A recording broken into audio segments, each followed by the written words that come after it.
Pinuna ng ilang miyembro ng Akadim ang pagpapalit ng liderato sa Senado na iniugnay nila sa impeachment proceedings laban kay Vice President Sara Duterte. Balitang hatid ni Mariz Umali.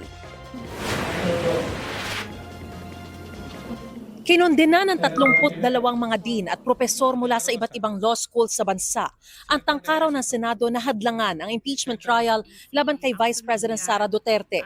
Tinukoy nila ang biglaang pagpapalit ng liderato ng Senado sa araw ng i-impeach ng Kamara ang pangalawang Pangulo. Umupo bilang Senate President si Senador Alan Peter Cayetano matapos makumpleto ang 13 boto dahil sa paglabas ni Senador Bato de la Rosa na halos 6 na buwan na hindi nagpakita sa sesyon. Binatikos din ng mga eksperto sa batas ang pagdedesisyon umano ng Senado na i-adopt ang definisyon ni dating Senate President Cheese Escudero sa salitang forthwith na sa kasamaang palad daw noong panahong iyon ay kung kailan naisin ng Senate President. Pinaalalahanan din nila na hindi opsyon ng mga senador ang tumangging umupo bilang impeachment court. At kung di raw nito gagampanan ang tungkulin nila sa saligang batas, ito ay maituturing na dereliction of duty o pagpapabaya sa tungkulin. Hinihinga namin ang pahayag si Cayetano at ang majority sa Senado kaugnay nito.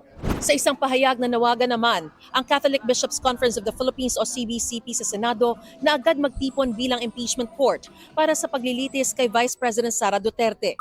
Binigyan diin ng mga obispo na ang pagpapatagal sa paglilitis ay pagpapatagal din ng hustisya para sa mga Pilipino at kay Vice President Duterte. Mariz Umali, nagbabalita para sa GMA News.